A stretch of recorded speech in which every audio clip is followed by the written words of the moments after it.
On Tuesday the 15th of August, a 22-year-old woman named Shamari Brantley was on her way to New York to meet a friend when she mysteriously disappeared. It was later discovered by her family that she had made the harrowing decision to hitch a ride from Chicago to the Bronx to meet an unknown man who she had met online. Her cell phone was eventually located at the Zarega Avenue train station, which led her family to travel to New York to continue their search. But unfortunately, after meeting with the man Shamari had been speaking to online, they were still unable to locate the missing woman. Since her disappearance, she was also unofficially spotted outside a laundromat speaking to two unidentified women who were apparently able to lure her into a van before quickly driving off. But even with all of the information we do have, the young woman is still nowhere to be found, which has led many to wonder, could Shamari Brantley be a possible victim of human trafficking?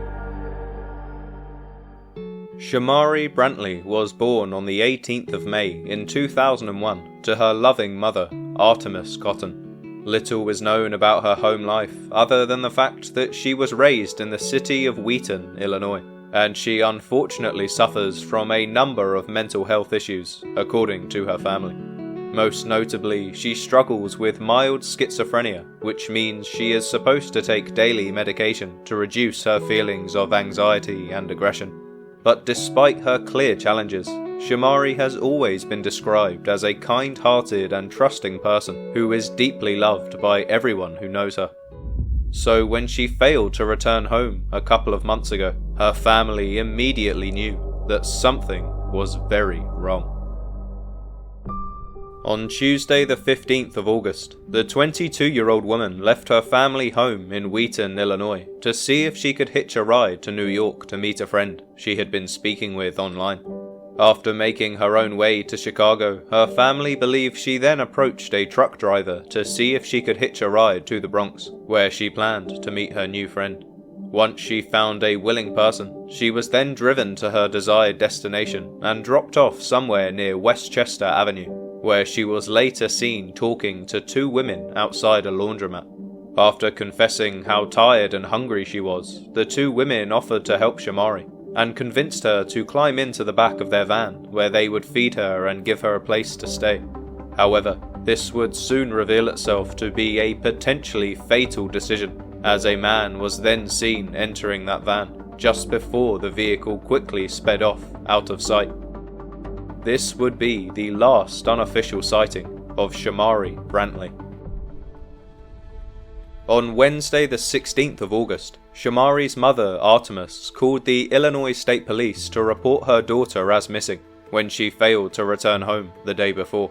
Initially, the police were very skeptical and refused to make an official missing person report until they had more evidence proving that the young woman was actually in danger. Given that Shamari was 22 years old at the time of her disappearance, she had every right to disappear if she chose to. So without probable cause, the police were hesitant to investigate further. So with Artemis having no other option, she then decided to investigate the disappearance herself, accessing her daughter's cell phone records to try and find out where she might have gone. And after looking through her call history, she spotted a strange phone call made to Shamari's cell phone from an unknown man. Artemis then reached out to the contact to see if he knew where Shamari was, but rather hauntingly, his only real response was to say that he didn't know where exactly she was, but that he knew she was okay, at least for the meantime.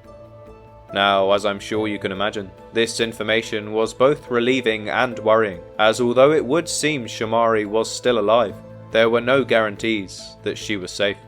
So with this new update, Artemis and her other daughter, Shanice Lewis, continued to call Shamari's cell phone all day, every day, hoping she would eventually pick up. And then, after 2 weeks of meticulous determination, finally, somebody answered the phone. On Wednesday the 30th of August, Artemis was calling Shamari's cell phone as she did every day, likely expecting the call to go to voicemail as usual. But then suddenly, the call was picked up, but with an unfamiliar voice on the end of the line. It was a middle-aged woman who quickly explained that she had noticed a cell phone ringing in the Zarega Avenue subway and decided to answer the call to see if she could help return the phone back to its owner. Well, as you can imagine, Artemis was completely distraught by this news, as it meant that the only form of communication she had left with her missing daughter was now gone. So in response, the concerned mother then decided to contact everyone in her family to see if they would be willing to help. And sure enough, almost everybody agreed, and they immediately set off for New York in the hopes they would find Shamari before it was too late. On Friday the 1st of September, Shamari's family travelled down to New Jersey, where they planned to stay in the cheapest motel they could find that was within a reasonable distance from the Bronx. After checking in, they jumped on the train to head for Zarega Avenue Station, where they hoped to find some more evidence leading to Shamari's whereabouts. Once they arrived, they then started handing out flyers to the locals and asked as many people as they could if they had seen the missing young woman. But after days of searching, they would continue to have no luck. But determined to find Shamari, her mother Artemis refused to give up until they had something. So after her continued perseverance, finally there was a break in the case. An unknown witness claimed that they had seen Shamari at some point in August, hanging around a laundromat called Super Clean on Westchester Avenue. According to the witness, Shamari was complaining of hunger to a couple of young women outside the laundromat, and after having a short discussion, the women invited her to climb into their van. As Shamari was approaching the vehicle, a man was then seen climbing out of the van and pulled one of the women aside to speak to them. After their short exchange, the man then got back into the vehicle and the woman got into a black Toyota Camry, which was parked behind the van. The vehicles then took off down the road at a fast pace, quickly disappearing around the corner, which would be the last time anybody would see Shamari Brantley. Unfortunately, this is all we know about the case for now. But the NYPD have assured Shamari's family that they are working together with the Illinois State Police to find the missing young woman, in the hopes they can bring her home.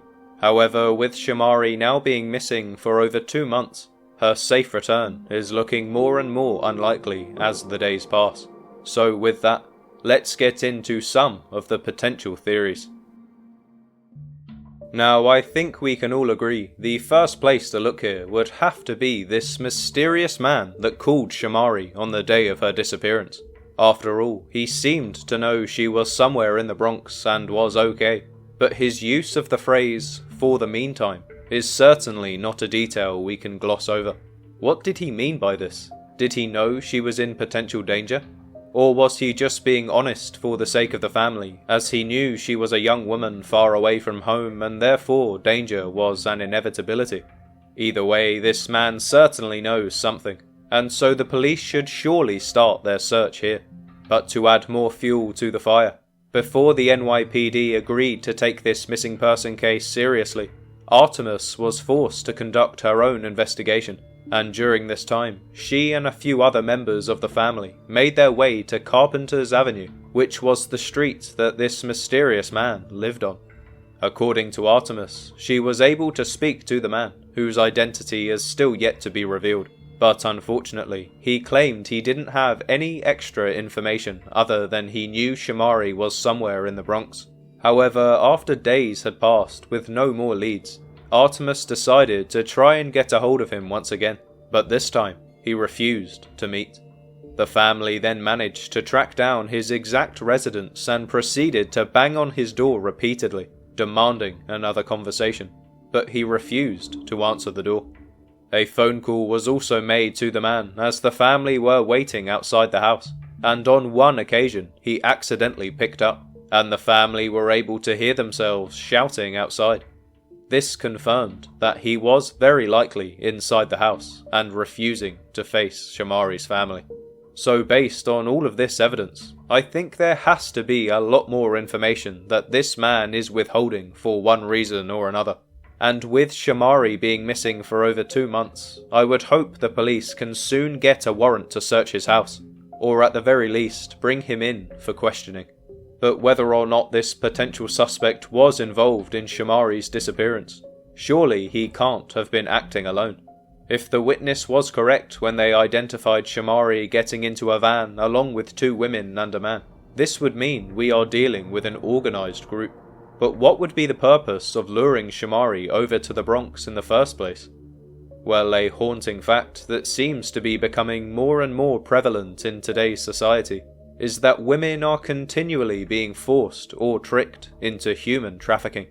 There are multiple methods of luring women into these practices, but no matter how they are attained, each story usually ends the same. A life of misery and manipulation that very rarely has a happy ending. So could Shamari have been another tragic victim? Well, firstly, we know that Shamari was somebody who struggled with her mental health, and so therefore was likely more susceptible to manipulation. This, coupled with the fact that she was likely off her medication when travelling over to New York, I would imagine she wasn't in the best mental state. Perhaps this would explain why she would choose to get into a van with a group of strangers. But why was she even in New York in the first place? By all accounts, she had a good life in Illinois and lived with a family that was extremely loving and supportive. So why would she run away without telling anybody where she was going? Well, a strong theory to explain this is that Shamari likely met a man online, and after becoming attached to this person, she naively agreed to meet him in the Bronx. After arriving, I suppose it's possible she met up with this man, but I think it's more than likely that the agreed meeting point was maliciously planned so that these women could find her and lure her into the van. Of course, this is just a theory with no physical evidence attached to it, but if the witness was correct in what they saw, then I would find it extremely hard to believe that human trafficking is not involved here. But it must be said, we still do not know for certain if she was a victim of human trafficking, and in fact, we still don't even know if she's a victim at all. For all we know at this time, she could be choosing to hide away at an undisclosed location out of her own free will. If this is the case, you could argue that substance abuse may be involved, but until we have more evidence, it's impossible to say for sure what really happened to Shamari Brantley. Now, just before I end the video, another case which I covered earlier this week on my channel detailed the tragic story of Leondre Flynt, another young African American who was lured out by somebody he had met online. Unfortunately, his story likely ends with a homicide. However, this has not yet been 100% confirmed due to the police being unable to locate his body. In the video, we discuss the potential theory that he could have been a victim of organ harvesting. Could Shamari have potentially been led to a similar fate? Well, it's certainly possible, especially given that she has not been seen in over 2 months. But for more information on this theory, feel free to check out the video on screen now, where I discuss the lucrative business of human trafficking and organ harvesting in a lot more detail.